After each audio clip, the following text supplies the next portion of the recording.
Nambala Keshavarao encounter పై మావోయిస్టులు లేఖ విడుదల చేశారు. మావోయిస్టు స్పెషల్ జోనల్ కమిటీ పేరుతో లేఖ విడుదలైంది. లొంగిపోయిన ద్రోహులు ఇచ్చిన సమాచారంతోనే ఎన్కౌంటర్ జరిగిందని, 6 నెలలుగా మ్యాట్ ప్రాంతాల్లో కేశవరావు ఉన్నట్లు నిఘా వర్గాలకు తెలుసునని లేఖలో పేర్కొన్నారు.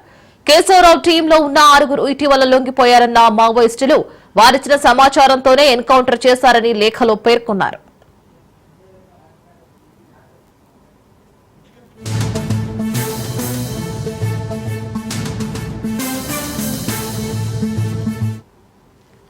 నంబాల కేశవరావు ఎన్కౌంటర్ పై మావోయిస్టులు లేఖ విడుదల చేశారు.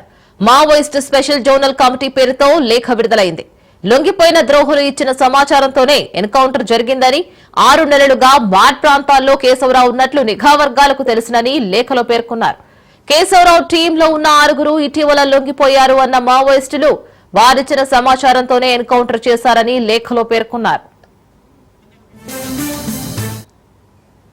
దీనికి సంబంధించి మరింత డీటెయిల్స్ మా ప్రతినిధి ఉపేందర్ అందిస్తారు. ఉపేందర్, శ్రీమా, ఇప్పటికే అటు ఏదైతే నంబాల కేసులో ఎన్కౌంటర్ పై అయితే మావోయిస్టులు అయితే కీలక లేఖను కూడా విడుదల చేసిన పరిస్థితి అయితే కనిపిస్తుంది. ఈ లేఖలో కూడా అటు ఏదైతే స్పెషల్ జోనల్ కమిటీ పేరుతో కూడా ఈ లేఖను అయితే విడుదల చేశారు. ఇటు నంబాల కేసులో సజీవంగా పట్టుకుని ఇటు వీళ్ళు అయితే ఏదైతే భద్రతా బలగాలు కాల్చి చంపాయని చెప్పేసి అయితే అలా లేఖలో సారాంశంగా కూడా ఎవరైతే చెప్తున్న పరిస్థితి కనిపిస్తుంది. మా నాయకుడిని కాపాడుకోవడం కోసం మేము విఫలం చెందామని చెప్పేసి అయితే వారు ఆ లేఖలో పేర్కొన్న పరిస్థితి కనిపిస్తుంది. ఇక లొంగిపోయిన దేశద్రోహులుగా ఇచ్చినటువంటి సమాచారంతో ఎన్కౌంటర్ అయితే కొనసాగుతుందని చెప్పేసి అయితే వారు ఆరోపిస్తున్నారు. గత 6 నెలల నుంచి కూడా ఏదైతే ఛత్తీస్గఢ్ లోని ఏదైతే ఆబుస్మట్ ప్రాంతంలో కూడా ఇది ఎన్కౌంటర్ అయితే కొనసాగుతుంది. ఇటు కేశవరావు ఉన్నట్లు కూడా నిఘా వర్గాల సమాచారం మేరకే తమను సెర్చ్ ఆపరేషన్ అయితే కొనసాగిస్తున్నారు. ఈ నేపథ్యంలోని కేశవరావును ఆయన టీంతో ఉన్నటువంటి 6 కూడా వీరు సజీవంగా పట్టుకుని అయితే కాల్చి చంపారని చెప్పేసి అయితే వారైతే చెప్తున్న పరిస్థితి కనిపిస్తుంది. వాళ్ళు ఇచ్చిన సమాచారంతో ఎన్కౌంటర్ కూడా కొనసాగుతుందని చెప్పేసి అయితే ఇటు మావోయిస్ట్ పార్టీ ఆ లేఖ ద్వారా కూడా వెల్లడిస్తున్న పరిస్థితి కనిపిస్తుంది. ఇక యూనిఫైడ్ కమాండో సభ్యులుగా ఉన్న వారి నన్ను కూడా దేశద్రోహులుగా కూడా వీరైతే చిత్రీకరిస్తున్నట్లు కూడా అయితే ఆరోపిస్తున్నారు. ఇక రిక్కీతో సహా పలువురు ఏదైతే మావోయిస్ట్ పార్టీకి సంబంధించినటువంటి కీలక నేతలను కూడా ఎన్కౌంటర్ లో చంపినట్టుగా కూడా వారు అయితే ఆ లేఖలో పేర్కొన్నారు. ఇక ఎన్కౌంటర్ ముందు రోజు నుంచి కూడా 20,000 మంది భద్రతా బలగాలు ఆ ప్రాంతాన్ని మొత్తం కూడా చుట్టుముట్టాయని చెప్పేసి అయితే వారు పేర్కొంటున్నారు. మొత్తంగా ఏదైతే ఎస్టీ బలగాలు కావచ్చు, సిఆర్పీఎఫ్ బలగాలు కావచ్చు, ఇటు ఏదైతే కేంద్ర బలగాలు ప్రత్యేకంగా నిఘా ఏర్పాటు చేసి తమపై అయితే మూకుమ్మడి దాడి కూడా చేస్తున్నట్టుగా వారు చెప్తున్నారు. దాదాపుగా 10 గంటల లోపు 5 ఎన్కౌంటర్ కూడా వీరైతే చేసినట్టుగా చెప్తున్నారు. దాదాపుగా 60 గంటల పాటు కూడా ఈ భద్రతా బలగాలు ముమ్మరంగా ఏదైతే భద్రతా అంటే మావోయిస్టులను పట్టుకుని నిర్బంధించారని చెప్పేసి అయితే వారు ఆ లేఖలో పేర్కొన్నారు. ఇటు కేశవరావుని కాపాడుకునేందుకు దాదాపుగా 35 మంది ప్రాణాలు కూడా అడ్డు పెట్టారని చెప్పేసి వారంతా కూడా ఏదైతే అంచెలంచెల భద్రత కూడా ఏర్పాటు చేసుకున్నారని చెప్తున్నారు.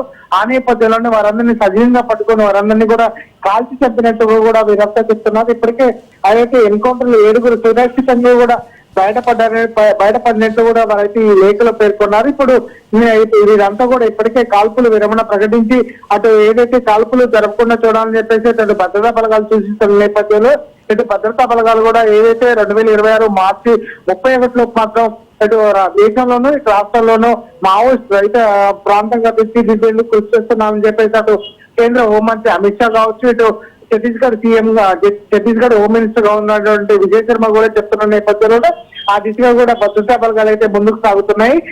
ప్రస్తుతం ఆ ప్రాంతం మొత్తం కూడా తమ ఆధీనంలో భద్రతా బలగాలు అయితే చర్యలు తీసుకున్న పరిస్థితి కనిపిస్తుంది. ఇప్పటికే ఏదైతే సురక్షిత ప్రాంతాలకు అటు కేశవం తరలించేది కూడా మేమంతా కూడా ప్రయత్నిస్తున్న నేపథ్యంలో మమ్మల్ని వదిలి అటు కేసీరావును కూడా పట్టుకొని విశిక్షణ రహితంగా అంటే కాల్చి చంపారని చెప్పేసి వారు ఆ లేఖలో పేర్కొన్నారు. ఇటు ఏదైతే పాక్తో కాల్పులు విరమణ జరిపిన కేంద్ర ప్రభుత్వం ఇటు మాతో కూడా చర్చలు జరిపేందుకు సిద్ధంగా ఉండాలని చెప్పేసి ఆ లేఖలో పేర్కొన్నారు. ఇప్పటికే పలు దఫాలుగా కూడా మేము లేఖలు విడుదల చేశాం.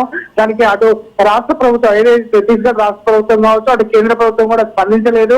కనీసం మాతో చర్చలకు కూడా సిద్ధంగా లేదు. అటు మేము ఉగ్రవాదులతో సమానంగా ఉన్నామని చెప్పేసి వారు ఆ లేఖలో పేర్కొంటున్న పరిస్థితి ప్రధానంగా కనిపిస్తుంది. ఇప్పటికే అంతర్యుద్ధం అయితే కొనసాగుతుందని చెప్పేసి అయితే వారు ఆ లేఖల ద్వారా కూడా స్పష్టంగా చెప్తున్న పరిస్థితి ప్రధానంగా కనిపిస్తుంది. ప్రస్తుతం మాత్రం ఆ ప్రాంతాన్ని అంతా కూడా ఇటు భద్రతా బలగాలు దాదాపుగా వారం రోజుల నుంచి కూడా ఈ ఏదైతే చనిపోయిన మృతదేహాలను కూడా అప్పగించడంలో కూడా వైఫల్యం చెందుతున్నారు. ఎందుకంటే వారందరూ కూడా సజీవంగా పట్టుకొని కాల్చి చంపారు. లేకపోతే ఏదైతే చనిపోయిన మృతదేహాలను తమ బంధువులకు అప్పగించాలి. కానీ ఎందుకంటే అవన్నీ కూడా కుళ్ళిపోయే పరిస్థితి ఉన్న తర్వాతనే వారు అప్పగించాలనే ఉద్దేశంతోనే భద్రతా బలగాలు ఉన్నాయని చెప్పేసి అయితే వారు ఆ లేఖలో పేర్కొంటున్నారు. ప్రస్తుతం మాత్రం తమతో చర్చలు జరిపేందుకు సిద్ధంగా ఉండాలని, తాము చర్చలకు సిద్ధంగా ఉన్నాయని చెప్పేసి అయితే ఆ లేఖలో పేర్కొంటున్న పరిస్థితి ప్రధానంగా కనిపిస్తుంది.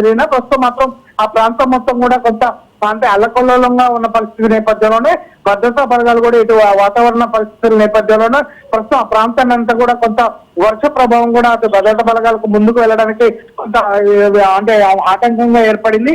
ఇటు మావోయిస్టులు కూడా తమ ప్రాంతం ఏదైతే సురక్షిత ప్రాంతాలకు వెళ్లేందుకు కూడా సిద్ధంగా ఉన్నట్లు కూడా తెలుస్తుంది. ఇప్పటికే అటు కేంద్ర కమిటీకి సంబంధించినటువంటి PLG సంబంధించిన వారంతా కూడా బయటికి వెళ్తున్నారు. ప్రధానంగా ఇప్పటికే అటు రేణుక కావచ్చు, సుధాకర్ కావచ్చు, ఇటు నమ్మాల కేశవరావు కావచ్చు, వీరంతా కూడా చనిపోవడం కూడా ఆ పార్టీకి కొంత తీరని లోటుగా కూడా మనం చెప్పుకోవచ్చు. ప్రస్తుతం మాత్రం ఆ ప్రాంతానంతా కూడా భద్రతా బలగాలు తమ ఆధీనంలో తీసుకునేందుకు ప్రయత్నాలు అయితే కొనసాగుతున్నాయి.